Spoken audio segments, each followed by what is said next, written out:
in the 30-plus years that I've been coaching, from top to bottom, there's more talent and more depth than I've ever seen.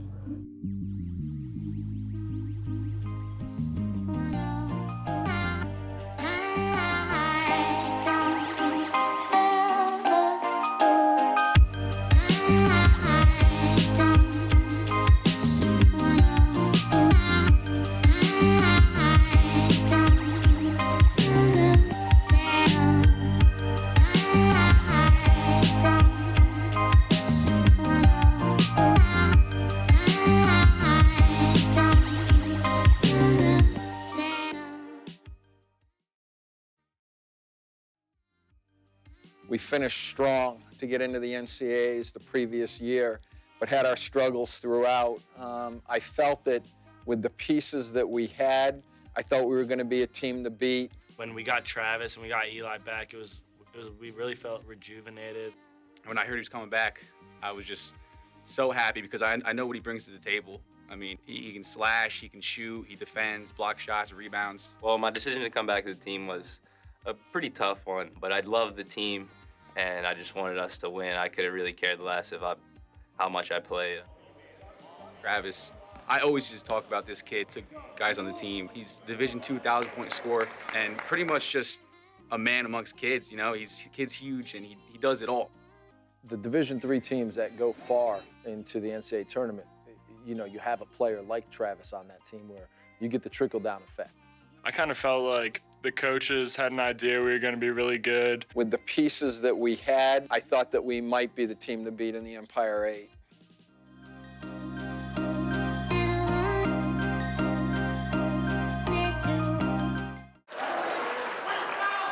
Kind of had a tough time in the beginning, adjusting to the playing together in game scenarios. Early struggles were largely a result of learning how to play together. We realized we needed to revamp our offense a little bit, so we kind of went back to the drawing board. And I had never done that in 33 years of coaching, where we were, at that time, probably 5 or 6 weeks into the season, and all of a sudden we're saying, this isn't working, we got to try something else. We had a big team meeting, and everyone who had something to say voiced their concerns or voiced their opinion on what we should do after that. Once we started going, 12 out of 14, we looked at each other and we just said, this is what we're capable of. We know what we can do. And we beat a lot of good teams during that stretch. Represent with the Boom Bap Classic. Boy Wonder on the microphone, dropping thunder. Boy, making noise, they see stars, I'm going undercover. Lord knows we are the bread and butter. Boy flows, leaving his foes frozen in the gutter. We hot, got 'em rocking all outside of the box. And Peace Pac, Biggie, LG, and Billa for hip-hop. I mean, it was great basketball to watch, to be a part of. Everything was clicking, the offense was flowing, the defense was looking great. We always played that defense was our priority, and we wanted to be known for that. I think during those 14 games, we stepped up the defense. And popping, the beat bumping, that's when we come and knocking. The fist pumping in the air, freedom or coffin. Political camo, my rhyme fashion, peripheral. We talked about some swag before that game, and I thought they exhibited it during the game, and it seemed to catch on a little bit. And right then I saw that that maybe we had something going here.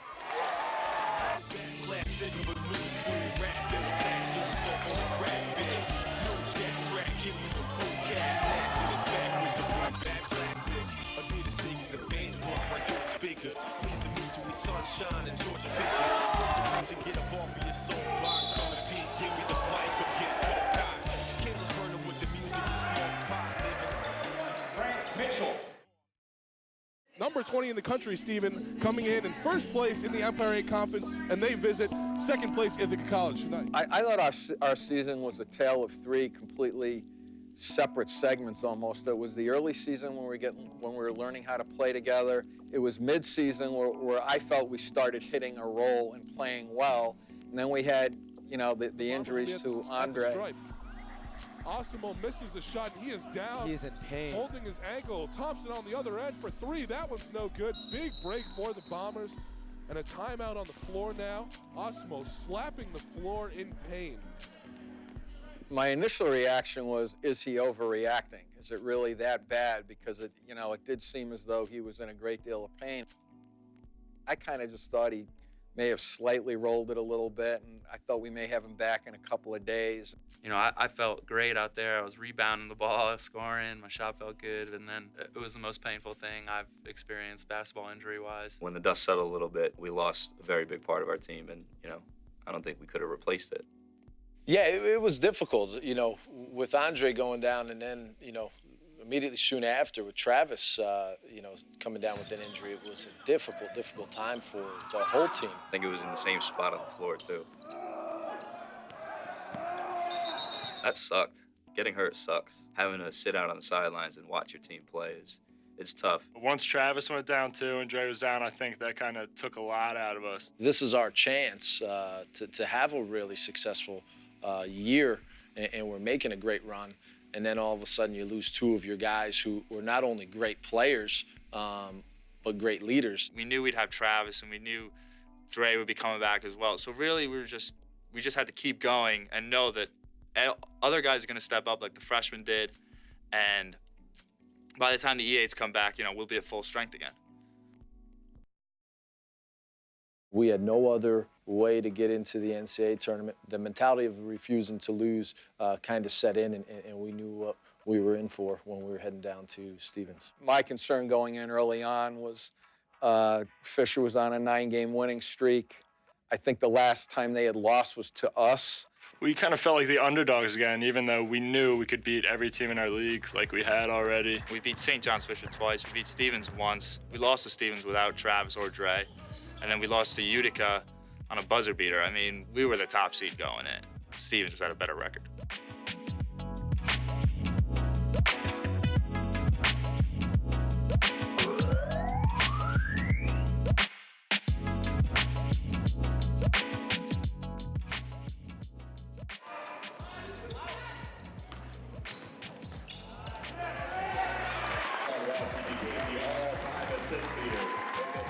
I really didn't expect them to stop the court at Stevens. I was still playing defense, and I looked around, I noticed people clapping. I was like, oh, I guess they stopped the game. This is awesome. Like, I was really honored that they did that.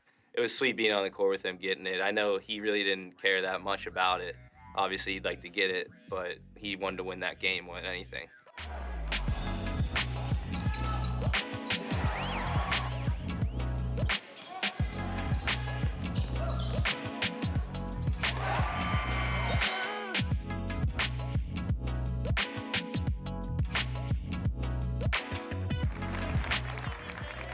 To beat them a third time was just tremendous, and we knew that it would propel us into the next day. We knew that we weren't going to lose in the championship game against Stevens.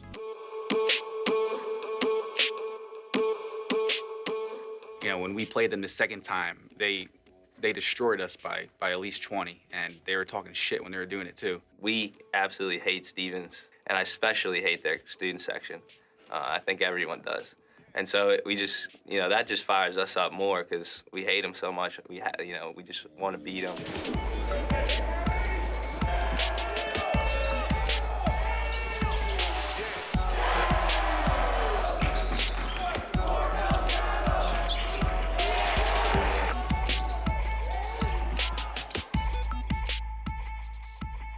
Minutes for the NCAAs, guys. 20. We won it together. Champagne on 3. 1, 2, 3. Champagne. Let's go. We're the defending champs. No one's an underdog in here, man.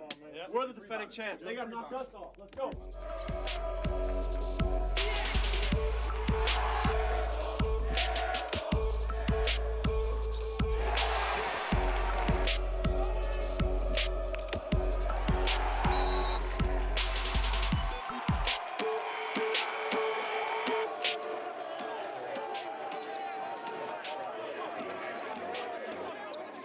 Everyone was so happy after the game. You know, everyone's going crazy, dancing around, screaming.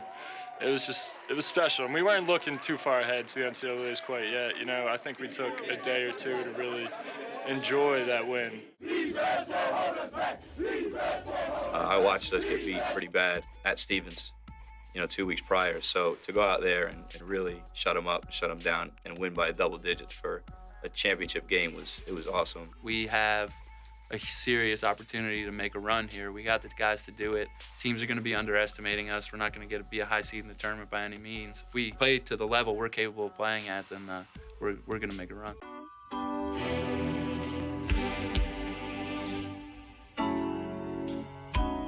After the meeting, I went down to the locker room and started, prepping for the game, writing our stuff on the board, our scout, the last-minute things and all that.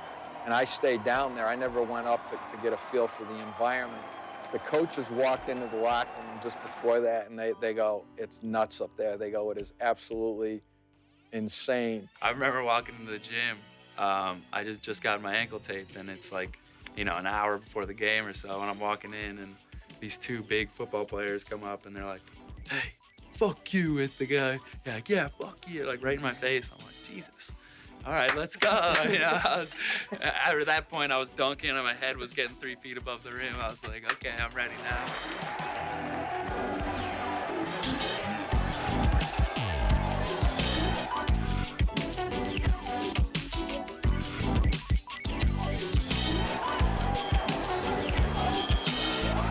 We've had this conversation once too often. If you guys are going to win this game, you're going to do it with composure, not bitching and moaning at the referees, because I got news for you. They ain't going to change anything. Okay, one guy, get it out of your system now. If you want to say how much they blow, say it now. Get it the fuck over with, so when we get up on the floor, we can concentrate on winning a game. Go. There you go. Bombers on 3. 1, 2, 3. Bombers. Go.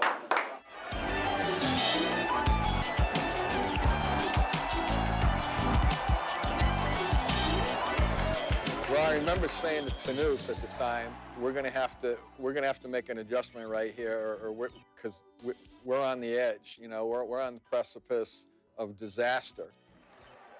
And I think I had almost about gotten those words out of my mouth when Sean Rossi gets fouled, taking a 3, hits all 3 free throws, and then we go on a 15-0 run from that point.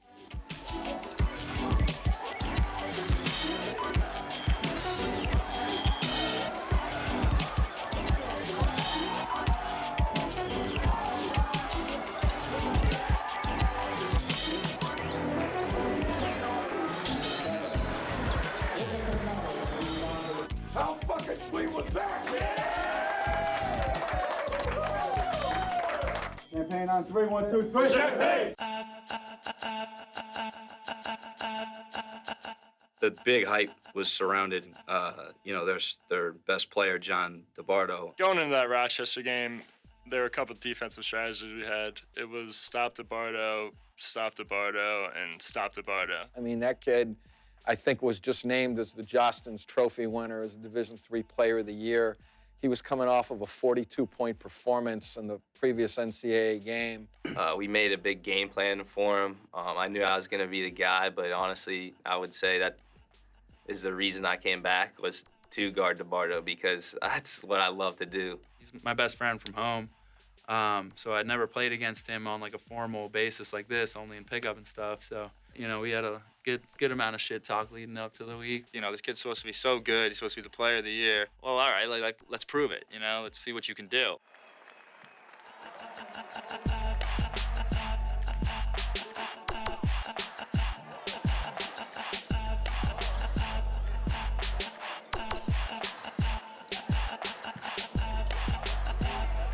The shots that they made were harder than the shots we made the first half, right? All right, so we continue getting those inside shots. Keep taking the ball to the basket, okay? All right. Second half team, let's go. Bombers on 3. 1, 2, 3. Bombers. Go.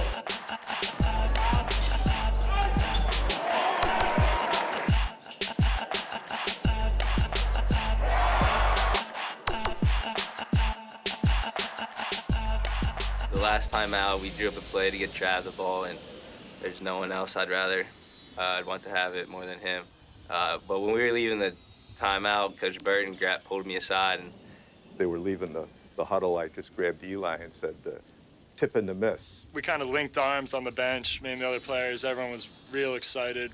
I remember just watching Sean dribble at half court and just dribble, and no one picking him up as the clock's winding down. When Travis got the ball on the wing, we were thinking, all right, this has a chance of going in. He was bouncing around. I was just kind of looking at the ball. Got such a good view, and behind him, I'm like, oh, and I see it, hit off the front rim, then backboard, and then go off the side rim, and then I see Eli and his bald ass head pop up, and he just, tips it in over, and I was just in such shock. I didn't know if he got it off in time. I saw Healy running at me, and then Dre grabbed me, and the rest is kind of just a big blur. I remember jumping up and down, but it was nuts. It was so awesome. Easily one of the most exciting moments in my life to be a part of a team like that. We just beat a team that was #1 in the country at one point. That almost makes us #1.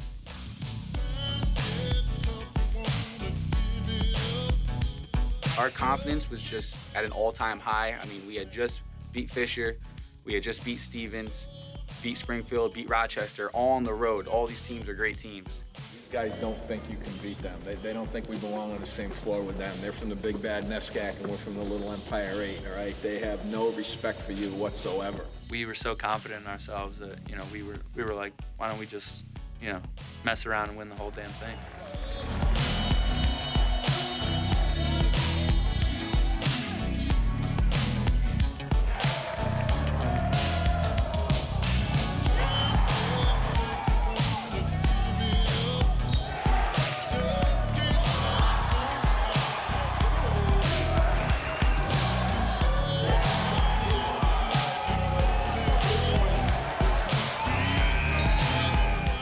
Like this, every possession's key, right? One basket here, one basket there. Coach Burton talked earlier about gambling and stuff like that. You got to make them earn everything they got. We're capable of closing them out like we've done with other teams. All right, we've come out and locked down teams in the second half. Let's go. 20 minutes. Let's come out hot. Boys. Bombers on 3. 1, 2, 3. Bombers.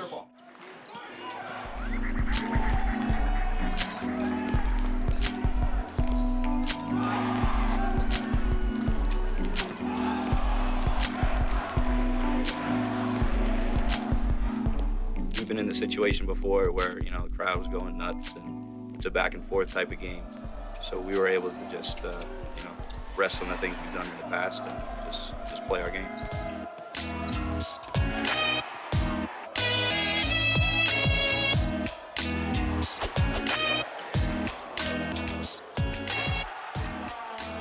So shit, here we go again. Down 9 or 10 with 4 minutes to go. We claw back. And once again, Eli gives us a boost. At the point where we were able to get back into it and tie it or even take the lead, I remember thinking to myself, this could come down to the last possession, and it might be the team with the ball who wins the game. We had it. I thought we had that game, especially when Frank threw in the corner.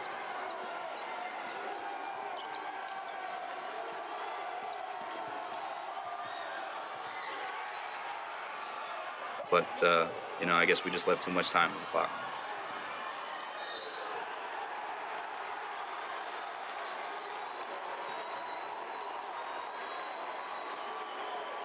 I don't know, he Houdini'd his way out of it. I got a fingertip on something. I thought it was the ball. It was right there in front of me. We fought so hard to come back, and we took the lead with 5 seconds left. Just collectively, as a team, we just didn't get back on defense. And, you gotta thank Andre for getting back on defense. I mean, if he's not back, then that kid just goes in for a wide open layup. In a clutch situation like that, if you're gonna go to the line down 1 with 1 second left, if you're gonna make 2 free throws, then I guess you deserve to win the game.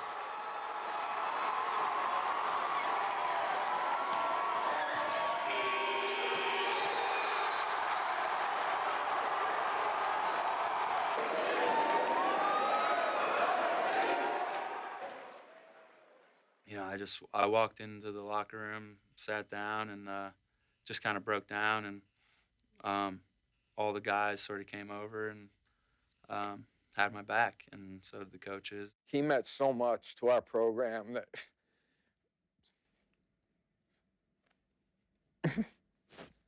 there isn't anything that I can say that's going to make you guys feel any better or us feel any better. You guys showed a lot of heart in the second half. You held them to 38% shooting. You did everything you had to do defensively. Didn't end the way we wanted it to, but You know, to you seniors, you look at what you accomplished in your career, and again, it's probably not going to mean much to you now. But when you think back, 3 NCAA tournaments and an ECAC championship, 3 20-win seasons, I'm very proud of you. I know this, when I reflect back on the season after I get done with the disappointment, I'm going to have a lot more smiles on my face than frowns with what you guys did. Let me ask you guys one question. Anybody who was out there, did you not give 100%? Then your heads deserve to be high. Didn't bounce our way. No head hanging. Very proud of you. You know, you represented yourselves, us, your families at your college. Heads are high. Heads are high. You know, from all of the preseason runnings we've done to, you know, team handball we played, and, you know, all the way down to the 15-point E8 championship and the NCAA run we made. I remember it all. You know, I'll never forget these guys and what they did and how they pulled together. And it's one of the most close-knit, most enjoyable groups of kids that I've ever coached. We weren't just a basketball team, like it was a family. And personally, I think I'm gonna be in touch with a lot of these kids for the rest of my life, because what we did, we made history at this school. We did something that no other group of guys has ever done together.